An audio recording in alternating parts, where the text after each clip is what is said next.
इस देश में जितने गृह युद्ध हो रहे हैं उसके जिम्मेवार केवल यहाँ के chief justice of India Sanjeev Khanna से। इस देश में धार्मिक युद्ध भड़काने के लिए केवल और केवल सुप्रीम कोर्ट जिम्मेवार है। सुप्रीम कोर्ट का एकमात्र उद्देश्य है show me the face will show you the law. Supreme court अपनी सीमा से बाहर जा रहा है। बेहद ही घटिया टिप्पणी है। एंड सबसे पहले तो आई होप कि कल ही Supreme Court suo motu proceedings contempt proceedings initiate करे ये नकली डिग्री वाले निशिकांत दुबे जी के खिलाफ और इनको जेल भेजे। हमने सुप्रीम कोर्ट का जजमेंट कानून का मौक़िफ़ रखता है। पढ़ो, तुम लोग ट्यूबलाइट हो। संविधान जो अधिकार देता है सुप्रीम कोर्ट को, उसको काटने में, उसको कमजोर करने में लगे। जो अपॉइंटिंग अथॉरिटी है उसको आप निर्देश कैसे दे सकते हैं? भारत के चीफ जस्टिस का अपॉइंटमेंट भारत का राष्ट्रपति करता है। इस देश का कानून भारत का पार्लियामेंट बनाता है। उस पार्लियामेंट को आप डिक्टेट करेंगे? 5 जज बेंच की, जो मैं आपको बताऊं कि नजीर की एक जजमेंट है, 1942 की प्रिवी काउंसिल की जजमेंट है। उसमें यह कहा गया कि जहां कानून नहीं लिखा हुआ है उसके बारे में यदि प्रिवी काउंसिल या सुप्रीम कोर्ट कोई जजमेंट देती है तो बात समझ में आती है। यहां पूरा जजमेंट लिखा हुआ है कि राष्ट्रपति का क्या अधिकार है, उपराष्ट्रपति का क्या अधिकार है, प्रधानमंत्री का क्या अधिकार है, हमारे पार्लियामेंट का क्या अधिकार है, हमारे सुप्रीम कोर्ट का क्या अधिकार है, हाई कोर्ट का अधिकार है। जब सब कुछ लिखत पढ़त में है तो तुम नया कानून कैसे बना दिया? 3 महीना कहां से लेके आ गए कि राष्ट्रपति को 3 महीने के अंदर फैसला करना है? ये किस कानून में लिखा हुआ है?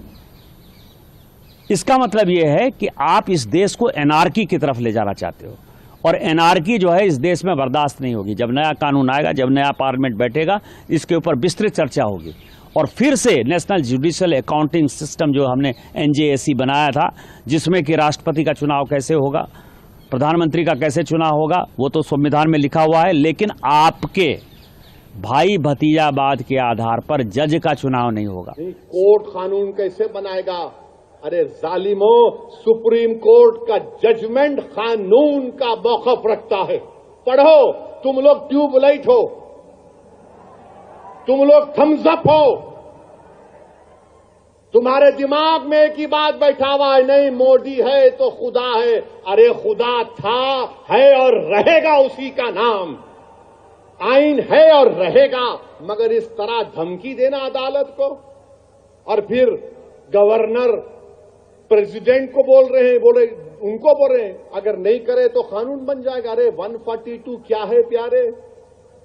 142 आइन का बनाने वाला अंबेडकर है। अंबेडकर में तुम्हारे से ज्यादा दूरअंदेशी थी। आप ये बोल रहे हैं कैसा बनाए, वो कैसा बनाए, हम ऐसा कर देंगे। मगर मेरे अजीज दोस्तों और बुजुर्गों, बीजेपी आइन पर एक फ्रॉड कर रही है और डरा रही है। रिलीजियस वार की धमकी बीजेपी दे रही है।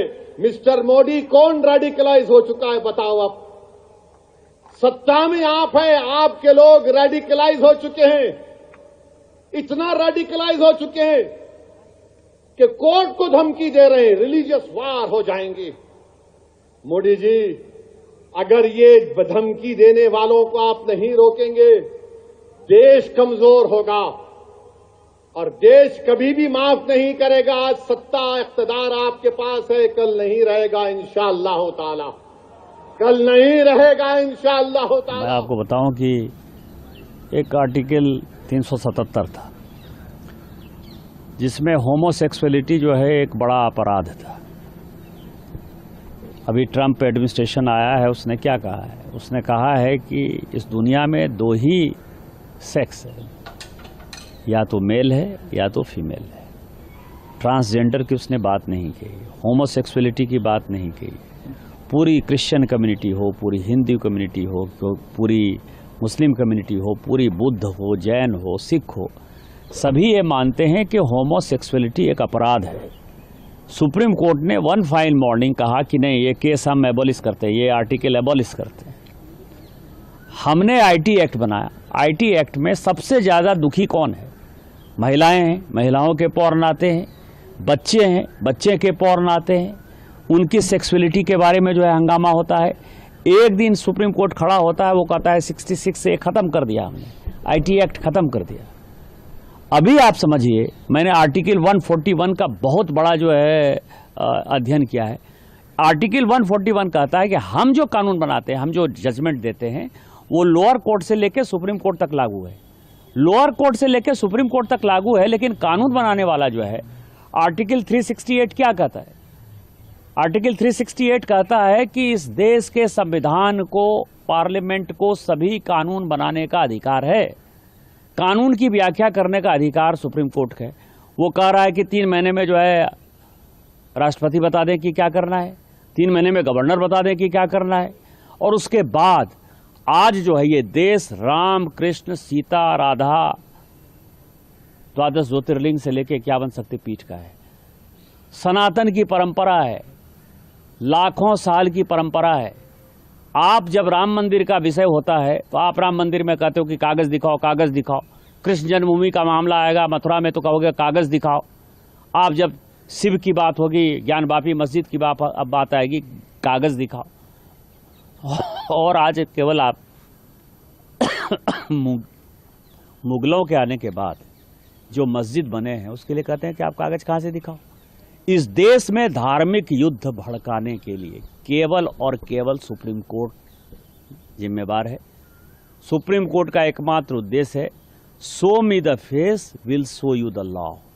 सुप्रीम कोर्ट अपनी सीमा से बाहर जा रहा है। सुप्रीम कोर्ट की सीमा यह है कि भारत का संविधान जिस कानून को बनाया उस कानून की उसको व्याख्या करनी है, और यदि वो व्याख्या नहीं कर सकती है और सब कुछ के लिए सुप्रीम कोर्ट जाना है तो इस संसद का कोई मतलब नहीं है, विधानसभा का कोई मतलब नहीं है, उसको बंद कर देना है। इस देश में जितने गृह युद्ध हो रहे हैं उसके जिम्मेवार केवल यहाँ के chief justice of India Sanjeev Khanna है। देश में युद्ध भड़काने के लिए अब सुप्रीम कोर्ट केवल जिम्मेदार है। देखिए, सुप्रीम कोर्ट को कमजोर करने में लगे हुए हैं। सुप्रीम कोर्ट के जो अधिकार हैं, संविधान जो अधिकार देता है सुप्रीम कोर्ट को, उसको काटने में, उसको कमजोर करने में लगे हुए हैं। संवैधानिक पदाधिकारी भी सुप्रीम कोर्ट के खिलाफ बोल रहे हैं, मंत्री भी सुप्रीम कोर्ट के खिलाफ बोल रहे हैं, सांसद भी, बीजेपी के सांसद भी अभी सुप्रीम कोर्ट के खिलाफ बोलने में लगे हुए हैं। क्योंकि सुप्रीम कोर्ट एक ही बात कह रही है, जब आप कानून बनाते हैं संविधान के बेसिक स्ट्रक्चर के खिलाफ मत जाइए। अगर संविधान के खिलाफ है तो इस कानून को हम स्वीकार नहीं कर सकते। कांग्रेस पार्टी चाहती है कि सुप्रीम कोर्ट इंडिपेंडेंट हो, पूरी तरीके से स्वतंत्र हो, निष्पक्ष हो, और जो अधिकार उनको संविधान ने दिया है उसका पूरा सम्मान करना चाहिए। पर यह बिल्कुल साफ है कि एक जानबूझकर अलग अलग आवाजें आ रही हैं और सुप्रीम कोर्ट को निशाना बनाया जा रहा है। क्योंकि सुप्रीम कोर्ट कई मुद्दों पर, इलेक्टोरल बॉन्ड लीजिए, अभी वक्फ का मुद्दा आया है, इलेक्शन कमीशन का मुद्दा भी लंबित है सुप्रीम कोर्ट में। कई ऐसे मुद्दे हैं जहां सुप्रीम कोर्ट ने कहा है कि जो सरकार ने किया है वो गैर संवैधानिक है, वो संविधान के खिलाफ। देखिए, बेहद ही घटिया टिप्पणी की है उन्होंने। उनसे जब सवाल पूछा गया बांग्लादेशी घुसपैठियों के बारे, तो उन्होंने सुप्रीम कोर्ट के सिटिंग सीजेआई को देश में हो रहे दंगों का जिम्मेदार बता दिया। ये बेहद ही घटिया टिप्पणी है। एंड सबसे पहले तो आई होप कि कल ही Supreme Court suo motu proceedings, contempt proceedings initiate करे ये नकली डिग्री वाले निशिकांत दुबे जी के खिलाफ और इनको जेल भेजे। हमने पिछले कुछ सालों में देखा है कि जब भी कोई जज भाजपा की फेवर में जजमेंट दे देते हैं तो उस जज की 100 गलतियां माफ करके उनको राज्यसभा भेज दिया जाता है। पर हाल ही में हमने देखा कि जब एक जज ने ये हिदायत दी कि कानून फॉलो किया जाए और गवर्नर्स बिल के ऊपर इनडेफिनेटली ना बैठे रहे, तो भी इन्होंने भाजपा ने अपना पूरा तंत्र लगा दिया उन जजेस को डिफेम करने को, सुप्रीम कोर्ट को अटैक करने को। ये क्यों चाहते हैं कि बिल्स के ऊपर इनडेफिनेटली गवर्नर बैठे रहें? गवर्नर्स की तो कोई जवाबदेही नहीं होती, वो तो एजेंट है भाजपा के। जवाबदेही तो चुनी हुई सरकार की होती है और गवर्नर का काम होता है कि चुनी हुई सरकार की एड एंड एडवाइस से अपना काम करें। पर नहीं, भाजपा के चुने हुए गवर्नर्स को इलेक्टेड सरकारों द्वारा दिए गए बिल्स के ऊपर इंडेफिनेटली बैठना है ताकि जनता के काम रोक सके। मैं सुप्रीम कोर्ट से आई एम रियली होपिंग कि कल ये निशिकांत दुबे जी के खिलाफ कंटेम्प्ट प्रोसीडिंग्स इनिशिएट हो और इनको जेल भेजा जाए।